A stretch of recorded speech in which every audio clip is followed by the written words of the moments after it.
예, 신약성경 306면쯤에 있습니다.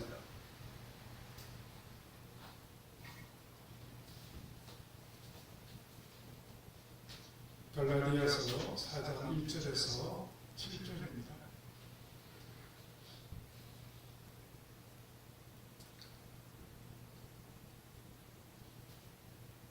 (306면입니다)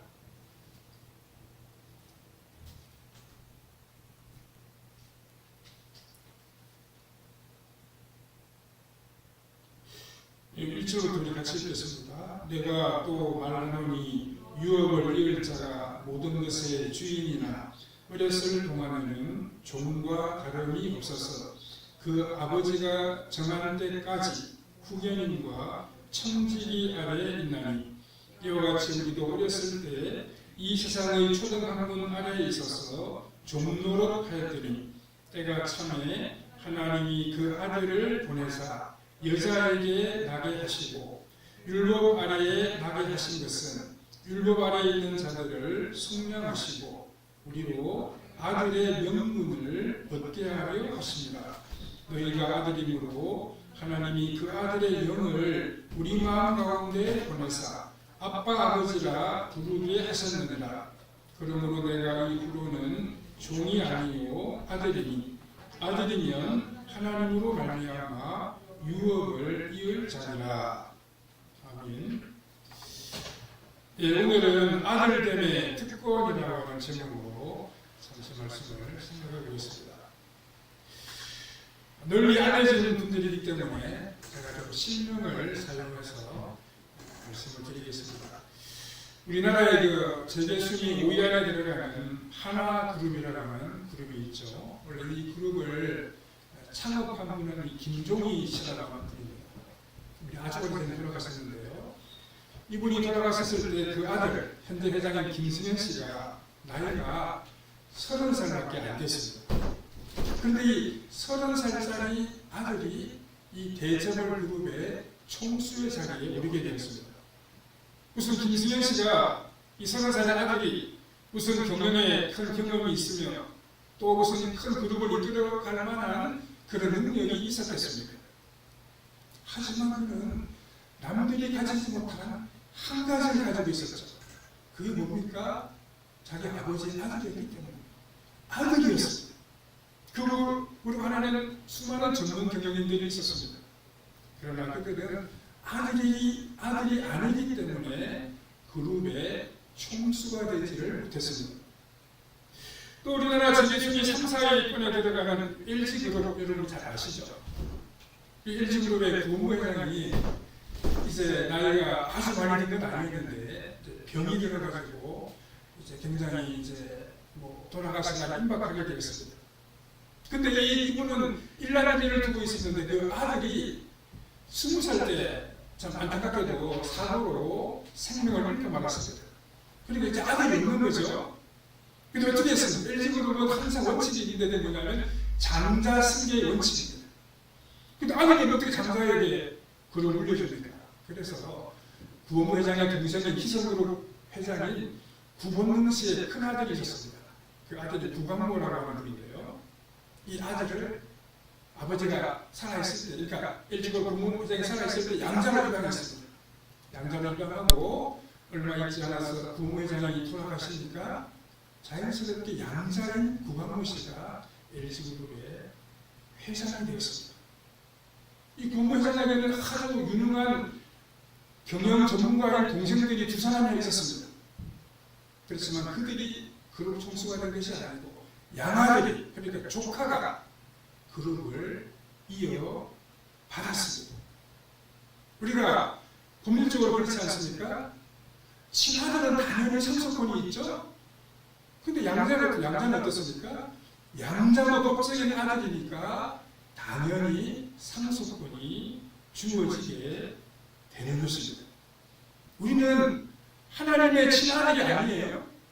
우리가 예수님을 믿는 우리가 어떻게 됐습니까? 우리 하나님의 양자가 됐습니다. 우리가 하나님의 친생자는 아니지만 양자가 되었기 때문에 하나님이 주시는 모든 은혜와 복을 누리는 자격을 가지게 되었습니다. 우리가 믿기 때문에. 우리도 다른 죄짓기를 잘하는 사람들인데 예수님 믿음으로 하나님의 자녀가 되었기 때문에 하나님의 아들이라고 하는 명분을 얻게 된 것입니다. 오늘 본문을 통해서 하나님의 아들, 하나님의 자녀가 누리는 복을 잠시 한번 생각해 보도록 하겠습니다.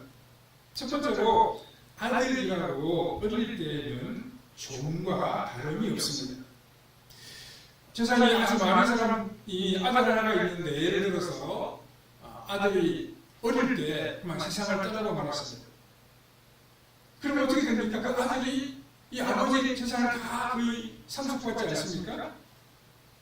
그런데 이 아들은 어느 정도의 나이 때까지 이 재산을 마음대로 사용할 수가 없습니다. 그것은 나이가 너무 어리기 때문입니다. 나쁜 사람들이 달려들어 사기를 칠 수도 있습니다.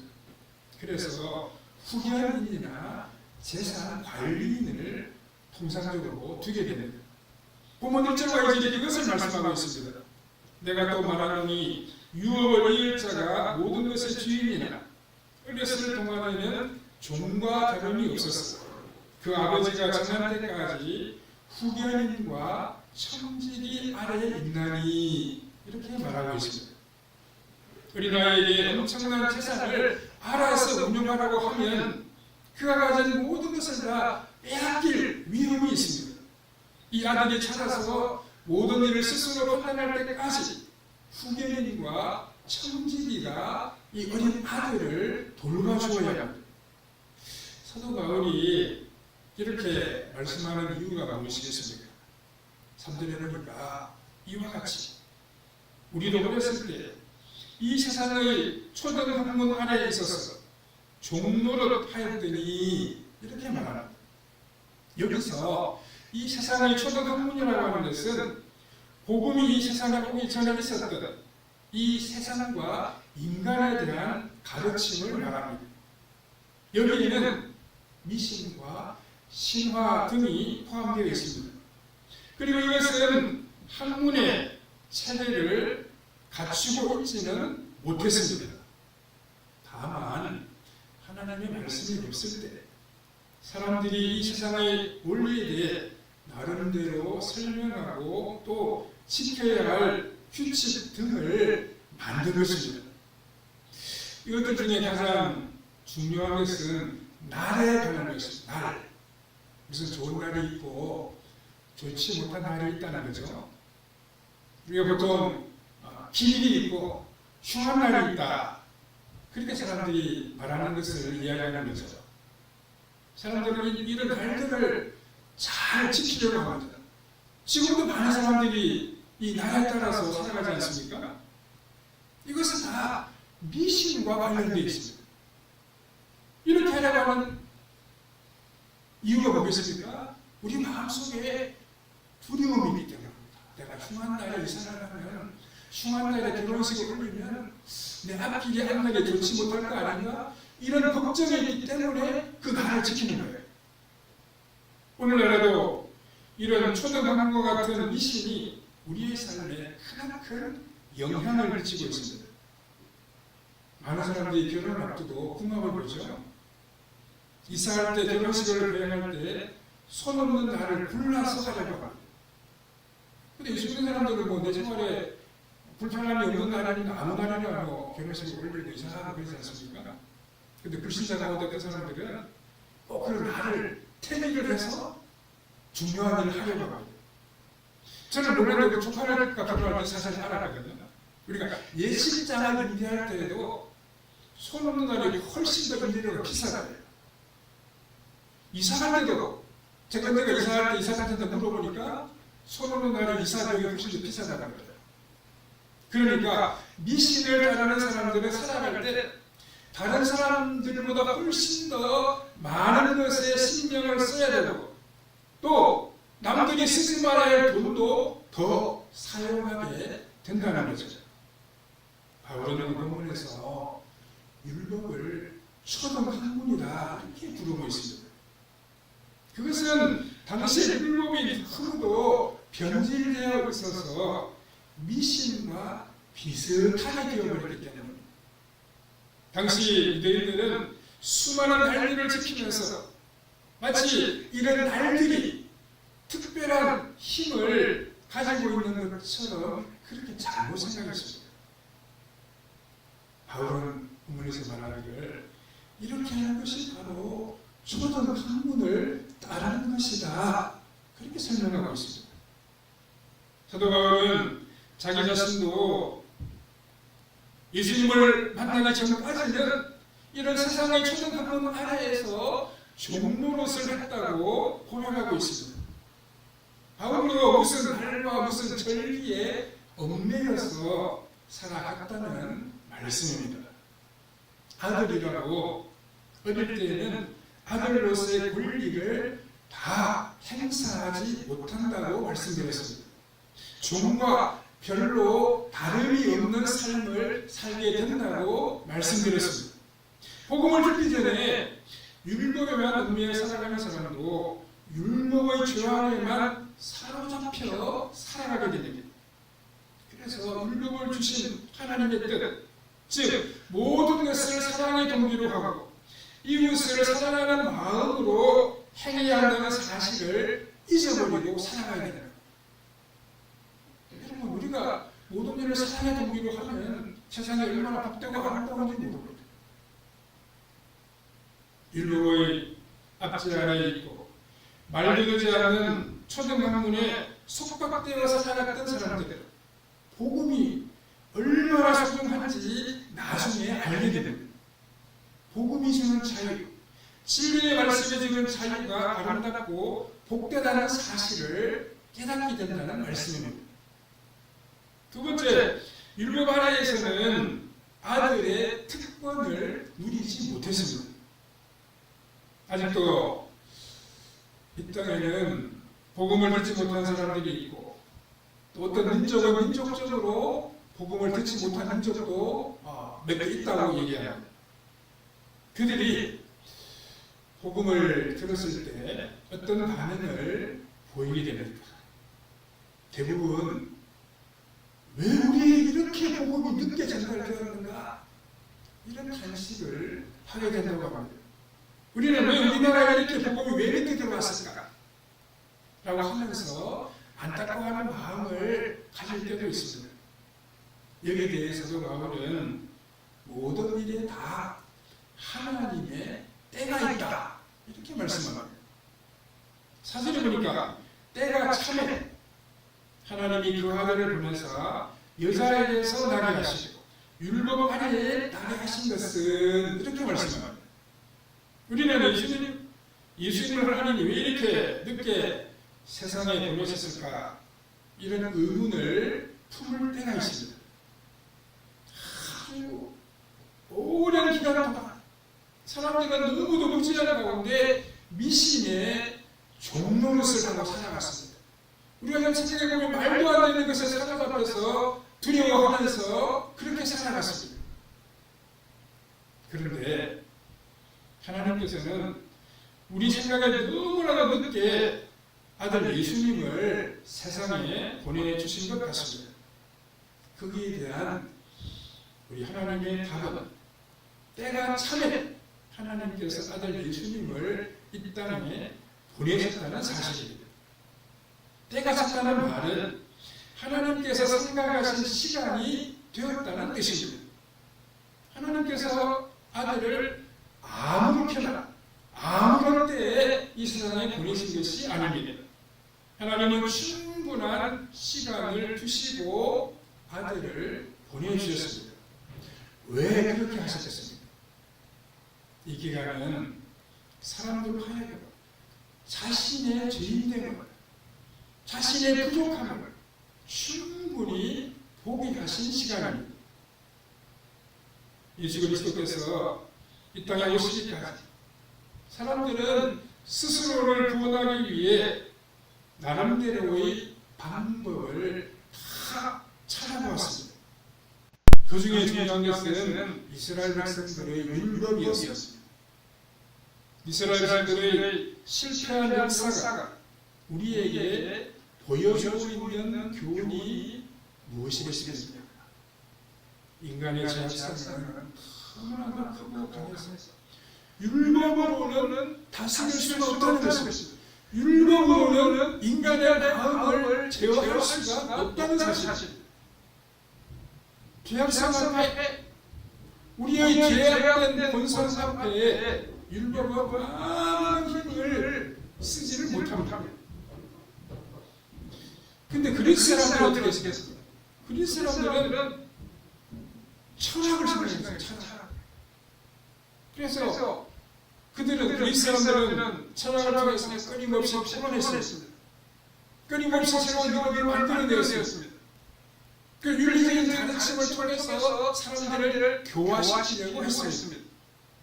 우리 동양에도 수많은 도덕적인 철학과 교훈들이 있었습니다. 그 도덕적인 교훈으로 인해서 사회 질서는 잘 유지되었습니다. 그런데 중요한 것은 무엇입니까? 그 동양의 가르침이, 동양 철학의 가르침이 인간의 근본적인 문제, 즉 죄와 구원에 대해서는 아무런 해결책을 제시하지 못했습니다. 사람들은 그랬던 것으로도 이 초등학문의 영역을 벗어나지 못했습니다. 이 많은 분들이 결국 미신으로 연결되어버리고 말았습니다. 왜냐하면 사람들 마음속에 근본적으로 두려움이라고 하는 것이 존재하기 때문에 하나님께서 아들을 이 땅에 보내시기까지 이렇게 기나긴 시간을 주실 이유가 무엇입니까? 참으로 사람들이 자신의 무지함을, 자신의 무력함을 깨닫고 온전히 아들 예수님을 믿게 하도록 하기 위해서입니다. 사람이란 보통 처음부터 좋은 것을 주면 잘 받으려고 하지 않습니다. 자기 나름대로 여러 가지를 시도해보고 그리고 나서 이것이 옳다 하는 것을 깨닫기까지 잘 믿으려고 하지 않습니다. 여러분 물건 살 때 어떻게 합니까? 운동화 사려고 할 때 그래서 첫 번째 눈에 띄는 가게에 가서 운동화에서 바로 삽니까? 물론 그런 사람도 있겠죠. 아마 저 같은 사람은 그렇게 할 거예요. 근데 대부분 사람들은 그렇게 하지 않습니다. 어떻게 합니까? 몇 군데 신발 가보고 물건도 비교해보고 가격도 보고 우리 흔히 말하는 가성비가 좋은지 품질이 좋은지 발에 편한지 뭐 이것저것 따져보고 가서 품질도 좋고 그래도 가격이 마음에 들 때 우리가 그걸 구입하지 않습니다. 구입하면서 한마디 덧붙이죠. 이거 좀 생각보다 비싼 것 같다. 사람들은 처음부터 바른 길을 가르쳐주면 잘 받아들이려고 하지 않습니다. 믿으려고 하지 않습니다. 그 사람 나름대로 여러 가지를 다 해보고 나서 이게 바른 길이구나. 이게 정말 옳은 길이구나. 이게 정말 영생의 길이구나. 그렇게 판단할 때 그걸 받아들이고 믿게 됩니다. 사람들이 살아가자마자 하나님께서 아들을 보내셨다면 사람들은 하나님께서 스스로 문제를 해결할 수 있는 기회조차 주시지 않았다고 불평했었는지도 모르겠습니다. 그래서 하나님께서는 사람들이 실컷 자신의 방법대로 해보도록 내버려 두셨습니다. 그런데 그 결과가 무엇이었습니까? 그 똑똑하고 이성적인 사람들이 만들어낸 결과는 미신의 노예가 되고 서로에 대하여 노예가 되는 것이었습니다. 하나님께서 때가 되어 아들을 보내신 것은 우리도 우리 자신의 인악함과 부족함을 깨닫고 예수님을 유일한 구원의 주님으로 영접하기 위해서입니다. 하나님께 주신 이 복음의 길을 귀한 것으로 복된 것으로 받아들이도록 하기 위해서입니다.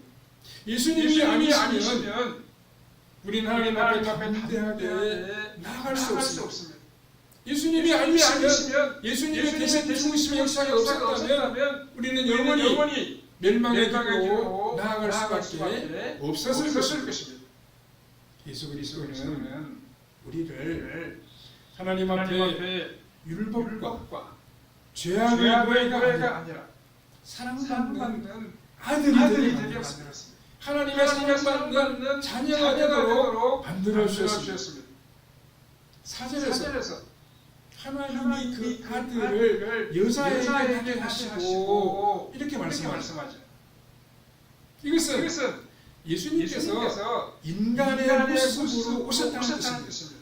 우리와 똑같은 이런 연약한 몸을 가지고 세상에 오셨다는 의미입니다. 육신적으로 우리가 전혀 다름이 없는 분으로 예수님은 이 세상에 오셨습니다. 그래서 예수님은 우리가 당한 아픔과 어려움과 배고픔을 다 친히 겪으셨습니다. 5절에 율법아래에 있는 자들을 사랑하시고 우리로 아들의 명분을 얻게 하려 하시라고 말씀했습니다. 가장 힘들게 살아가는 사람들이 율법 아래에 살아가는 사람들입니다. 든든하고 완벽한 규율이 지배하는 집단에서 우리가 지낼 때 우리는 늘 나는 속박을 받고 있구나 이렇게 느꼈습니다. 율법 아래에 살 때, 율법에 의하여 살아갈 때 우리는 하나님의 자녀가 되는 이 복된 길을 알지 못했습니다. 하나님을 그때 만나지를 못했습니다. 그래서 우리에게 예수님이 필요하고 예수님의 대신 성령의 죽으심이 필요합니다. 율법의 룰을 다 벗어버리고 예수님을 나의 주님으로 받아들이고 믿을 때 우리는 어떻게 됩니까? 하나님의 아들의 명분을 얻게 됩니다. 하나님의 자녀의 특권을 얻게 됩니다. 아들로서의 권한을 행사할 수 있습니다. 옆집에 사는 아들이 친구의 아들이 나한테 찾아와서 아저씨 저 너무 더운데 아이스크림 하나 사주세요. 그렇게 말하는 아이들은 거의 없지 않습니까? 왜 그렇죠? 친구의 아들이 내 아들이 아니지 않습니까? 내 아들이 어떻습니까? 도구미 아버지 아이스크림 사주세요. 아버지 저 친구가 저 가방 갖고 있는데 저 가방 사주세요. 그렇게 말하잖아요. 왜 그렇습니까? 아들입니다. 우리가 하나님의 아들은 아버지에게 무엇을 요구할 수 있어요. 우리가 하나님의 아들이면 하나님께 기도할 수 있습니다.